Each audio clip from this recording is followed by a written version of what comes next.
1975년도부터서 78년도에 걸쳐서 조세희 씨가 난장이가 쏘아올린 작고 책을 12편으로 나눠서 연재한 것이 78년도에 책으로 나왔습니다.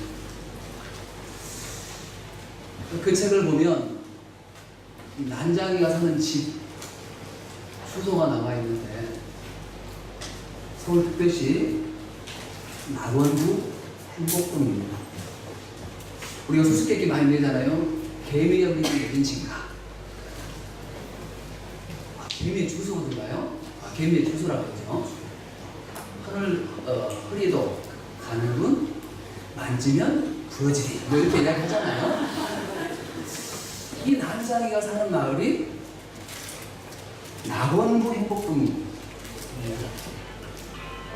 그들은 모가 판잣돈에서 500년 아니 1000년의 긴 세월 시간 동안 이 자성들로부터 내려오던 천년의 삶을 끝내보자 나름대로 꿈을 갖고 살고 있는 사람들입니다. 그들이 거주한 곳이 비록 모가 판잣초지지만 그들 나름대로는 꿈을 이루었습니다. 왜냐하면 자기들의 집을 갖고 있었기 때문입니다. 그러나 그 꿈도 잠시 그 지역의 아파트가 들어서기 위해 이 재개발 지역으로 바뀌면서 그들에게는 그들이 그 지은 판잣집을 지을 때 들어갔던 비용만큼도 보상을 받지 못하고 떠날 수밖에 없었습니다. 우리는 이명박 대통령 때 용산을 재개발하겠다고 이렇게 세입자들을 쫓아내고 그래서 사람들이 또 지나가던 경찰도 죽고 했던 이야기도 들었습니다만 그런 문제는 몇십 년이 지나도 해결되지 않고 반복되고 있습니다. 최근에는 지금 자유한국당 대표인 김성대 씨가 자기가 할 수 있는 권한 밖의 일 서울시 교육청에 속한 강서구의 한 학교, 퇴계던 학교를 거기다가 뭘 짓겠다고 했습니까? 국립 한방 의료병원을 짓겠다 했는데 그 사람이 참 재밌더라고요. 왜 그곳에 국립 한방병원을 지어야 되느냐? 라고 사람들이 물은 것 같아요. 그러니까 옛날 허준 씨가 허준 선생이 그곳에 살았다. 그러니까 국립 한방병원을 짓는데 최적지다 이렇게 이야기를 했더라고요. 아무튼 이같이 정치인들은 표만을 의식하고 이렇게 무분별한 공약을 넘발해서 그야말로 사회적인 어떤 돌봄을 받아야 될 사람들을 이런 사람들을 이렇게 쓸고 싶게 만드는 현실들을 보게 되어지는데 아마 그런 것들을 조세희 씨는 표현하고도 했던 것 같습니다.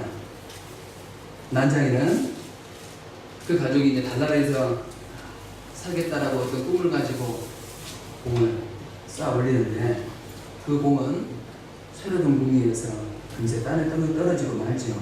여러분들 포화 던지기 아시안게임에서 보셨습니까? 빙글빙글 돌면서 던져봐야 많이 나가면 18m 나가잖아요.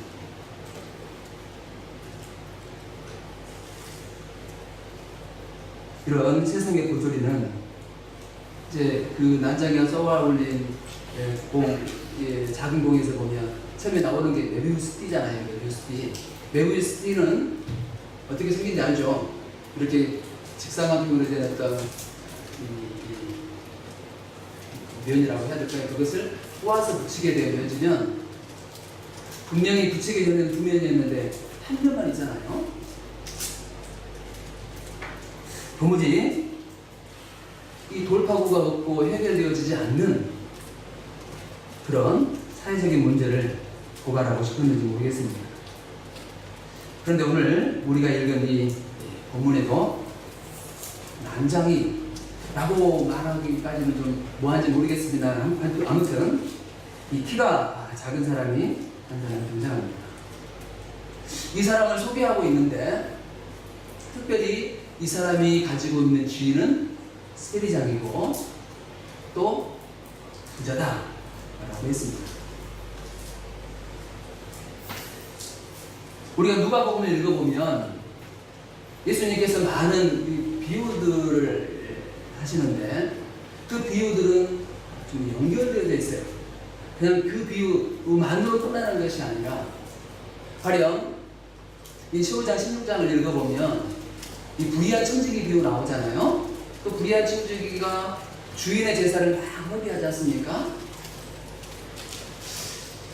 그때 예수님께서 그 비유를 가지고 말씀하시는 결론이 불의한 제물로 친구를 사귀라 하는 것입니다.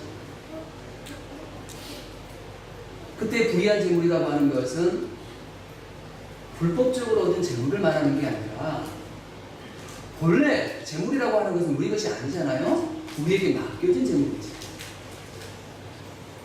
그러기에 우리가 맡은 제물이 불의한 제물로 이렇게 누가복음에 나와 있는 거예요. 근데 그것을 가지고 친구를 사귀었어야 돼요. 어떻게 친구를 사귀입니까? 가난한 자들을 도와주는 것을. 그런데 16장에 가면 이 부자와 거지 나사로 이야기가 나오잖아요. 그 부자 같은 경우는 그렇게 많은 재물을 가졌는데 그 재물로 자기 집 앞에서도 구걸하는 거지 나사로를 도와주지 못했지 않습니까? 결국 그래서 친구가 없어서 자기를 하나님의 나라로 인도해 있는 친구가 없어서 지옥에 떨어져서 고통당하는 모습을 보게 되지 않습니까? 그렇게 어떤 예수님의 하신 비유들이 연결되어지는 것처럼 오늘 이 19장에 나와 있는 이 세리장 삭개오, 이 사람이 지금 부자라고 그랬잖아요. 그런데 우리가 알고 있듯이 누가복음 18장에도 한 부자가 등장합니다. 그 사람은 광원이었어요. 광원이다 라고 하는 말은 이 산에 비는 공회를 가리키는 표현이거든요. 산에 비는 공회는 어떤 사람들로 구성되어져 있냐면 이 제사장 그룹인 사두개인들, 이 사람들은 권력을 가진 사람들입니다. 헤롯 대왕에게 적극적으로 협력해서 이 나라를 통치하는 사람들 무리가 우리 있는 것이기 때문에요. 그리고 경건한 바리새인, 이런 사람들로 구성되어진 사람이거든요. 근데 그 사람도 부자란 말이죠. 근데 이 광원이 가진 부라고 하는 것은 그의 경건에 대한 대가라고 누구든지 생각했을 것입니다. 그가 경건하게 사니까 하나님께서 그를 복주셔서 많은 재물을 가지게 된 것이죠. 반면에 오늘 이 본문에 등장하는 삭개오는 부를 갖기는 가졌는데 굉장히 수치스러운 부예요. 왜 그렇습니까? 이 세리라고 하는 지위가 직분이 그야말로 오늘 같아도 굉장한 이 힘을 가진 사람들이죠. 세무서 직원이니까 그것도 세무서장 역할을 하고 있는 사람이에요. 그런데 당시의 세리는 헤롯 대왕이 임명했다기보다는 로마의 편에서, 로마라고 하는 나라는 지금 동족인 이스라엘을 억압하고 착취하는 나라잖아요. 그런 나라 편에서 자기 민족에게 이 강포를 향해서 세금을 강제적으로 빼앗아 바치는 사람이기 때문에 그 민족, 하나님의 백성으로 같이 하는 이스라엘 편에서 보면 굉장히 수치스러운 사람들인 거죠. 그래서 창녀와 더불어서 죄인으로 통하는 사람들입니다. 그 죄인들은 하나님 나라와는 전혀 상관없는 사람인 거죠.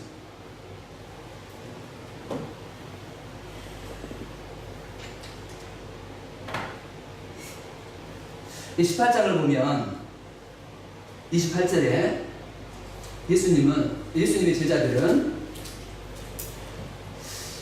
이 부자가 하나님 나라에 들어가기 어렵다 이런 이야기를 하니까 우리는 모든 것을 버리고 주님을 따랐습니다 이렇게 제자들이 말하잖아요. 그러나 예수님께서 예루살렘에 올라가셔서 죽으시고 이 부활하실 것에 대해서 말씀했을 때에 그 말씀을 도무지 깨닫지 못했습니다.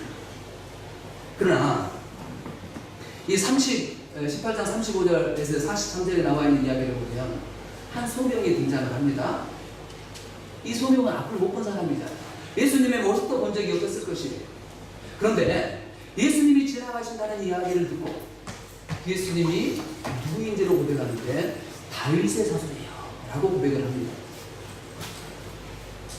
우리는 모든 것을 버리고 주님을 따랐습니다 라고 하는 이 제자들과는 다르게 예수님을 따라가지도 않았고 예수님을 보지도 못했지만 예수님이 누구인지를 명확하게 알아봤던 이 소경과 제자들이 대조되는 것처럼 나는 어려서부터 모든 것을 지켰습니다 라고 말했던 이 부자 관원과 세리장 삭개오가 상당히 대조되어지고 있는 것을 볼 수가 있습니다.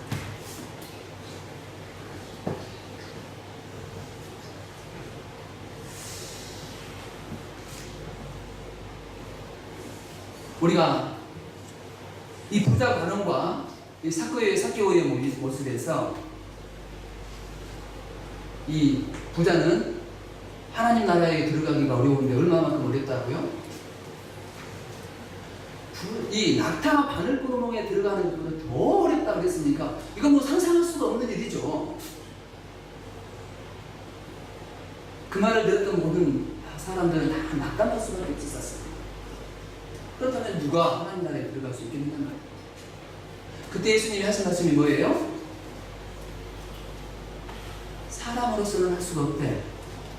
누구는 가능하다? 하나님으로서는 모든 것이 가능하다 라고 말씀하셨잖아요. 하나님께서 그 하시는 일들을 오늘 우리는 이 삭개오를 통해서 보는 것입니다. 이 삭개오를 한번 생각을 해보시기 바랍니다. 사회적인 지위가 그렇게 수치스러운 직분이 있었는데 그의 외모는 어떻습니까? 사람에게 어떤 존경이나 흠모를 받을 만한 그런 모습은 없습니다. 키가 작다. 오늘날도 키가 작으면 좀 그러잖아요. 저도 겨우 171이었는데 줄어들어갖고 170이 조금 넘더라고요. 이제 학교 다닐 때는 그래도 보통 키라고 그랬는데 지금은 뭐 보통 키가 안 되고. 그래서 어떤 사람들 이야기 들으니까 그 키 작은 분 뭐 이렇게 하는 이야기를 들어봤습니다. 좀 보기가 좀 그래요. 그런데 이 삭개오는 특별히 키가 작다는 이야기를 할 정도인 거 보면 상당히 작았던 것 같아요. 그래서 난장이처럼 취급될 수 있는 사람은 아닌가 라고 생각되어졌는데 그가 하는 행동도 상당히 우스꽝스러워. 키가 작아도 그렇지.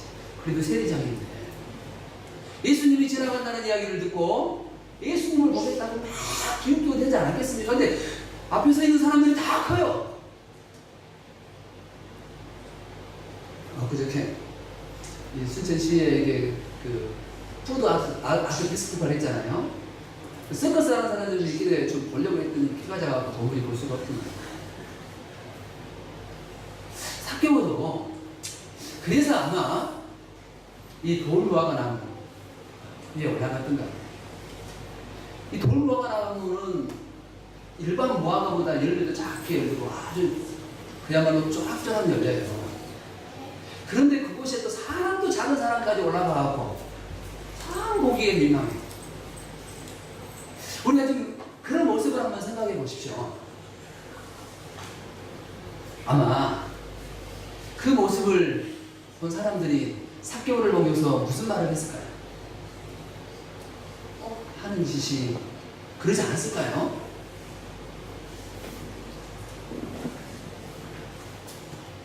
그러나 앞에서 말씀드렸던 이 부자 관원은 많은 사람들에게 이 존경을 받는 사람입니다. 그런데 그가 더 큰 명예를 얻고자 했는지 그래서 예수님께 질문했는지 모르겠습니다. 선한 선생님, 내가 무엇을 하여야 영생을 얻겠습니까? 그런데 이렇게 예수님께 나와서 당당하게 질문하는 이 부자관원과 달리 이 삭개오는 그렇게 사람들이 보는 앞에서 감히 예수님 앞에 나올 수가 없었습니다. 이것은 마치 성전에 올라가 그 기도하는 두 사람 나오잖아요. 한 사람은 바리새인이고 한 사람은 세리. 그 세리가 기도할 때 어땠습니까? 한쪽 구석에 서서 감히 하늘을 향해 눈을 들지도 못하고 다만 자기의 가슴을 치면서 하나님 죄인인 저를 불쌍히 여기소서 라고 말했을 그 세리와 같은 모습으로 그 무화과 잎으로 자기의 그 작은 키를 좀 감춰보고자 해서 담에 올라가지는 않았을까? 그러나 성전에서 기도했던 그 바리새인과 세리 중에 세리가 더 의롭다함을 받고 돌아갔던 것처럼 예수님은 삭개오에게 오셨습니다. 나무 위에 올라가 있는 삭개오에게 삭개오야 속히 내려오너라. 오늘은 내가 내 집에 머물러야 하겠다 라고 말씀하십니다. 이 말을 들은 삭개오는 기쁨을 감출 수가 없었습니다. 나무 위에서 엉금엉금 기어 내려올 수가 없었어요. 그래서 아마 적당한 거리에서 혼자 뛰어내리지 않았을까 생각합니다. 그러나 예수님을 따르는 많은 무리들은 그 모습을 보면서 마치 소경이 예수님을 부르자 금지한 것처럼 삭개오의 집에 들어가는 예수님을 비난합니다. 그가 유수가 되고 죄인의 집으로 들어간다.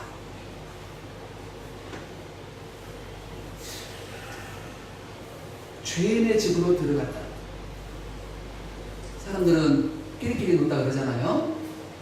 죄인과 어울린 사람은 경건한 사람이겠습니까? 죄인이겠습니까? 그래서 우리 예수님은 죄인의 친구라는 비난을 당하는 거예요. 사람들에게만 이런 비난을 받는가요? 심지어 가족들에게조차도 이런 취급을 받아요. 그래서 예수님께서 이렇게 죄인들을 치유하고 병자들을 고치시는 그런 현장에 예수님의 가족들이 예수님을 데리고 온 것 아닙니까? 정상적인 사고를 하는 사람이 죄인의 무리와 어울릴 수 없잖아요. 미친 사람 아니고서야 가능하겠습니까? 아마 예수님의 가족들은 당신의 아들이 미쳤어 라는 이야기를 듣고 예수님을 데리고 왔던 것 같아요.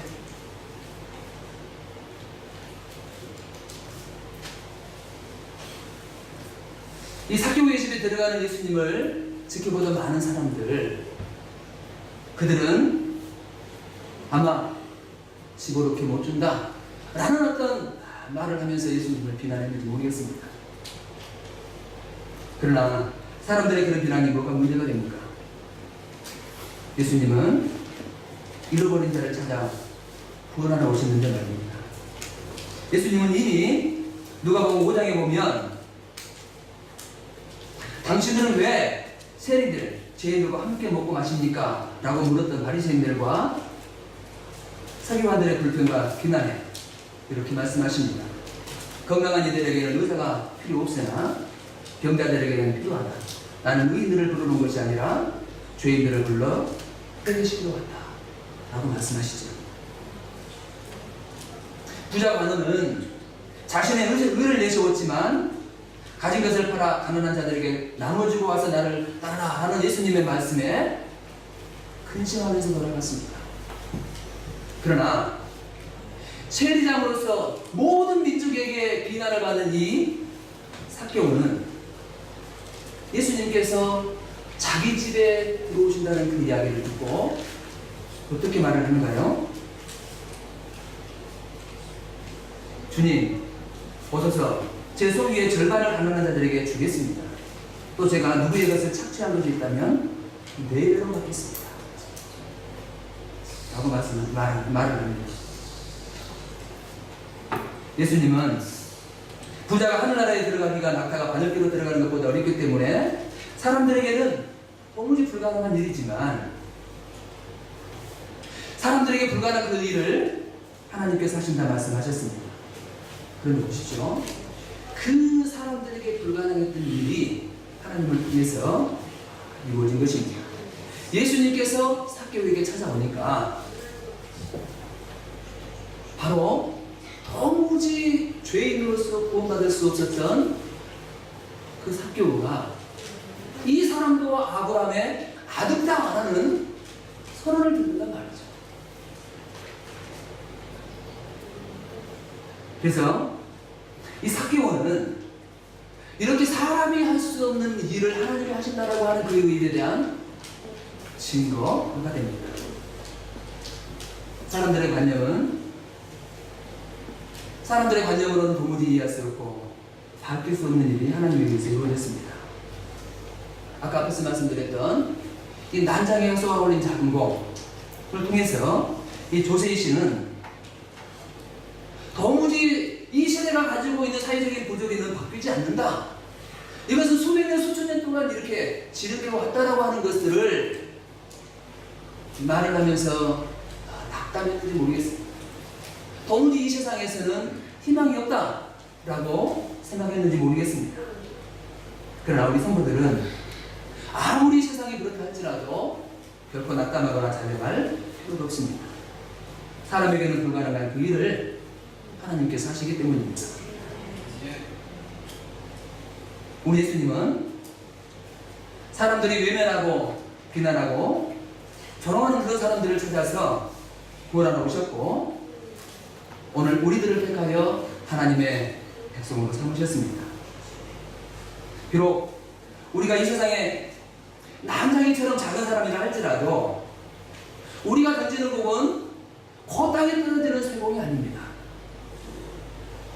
반드시 이루어질 소망의 공을 쏘아 올리는 사람들이 내가 아니라 내가 던진 그 공을 우리 예수님께서 잡아 던져주시기 때문에 그렇습니다. 저와 여러분은 이와 같은 예수님의 말씀에 큰 위로를 얻으시고 비록 힘들고 어렵지만 이 땅에 소망을 가지고 살아가시기를 간절히 부탁드립니다. 기도하겠습니다.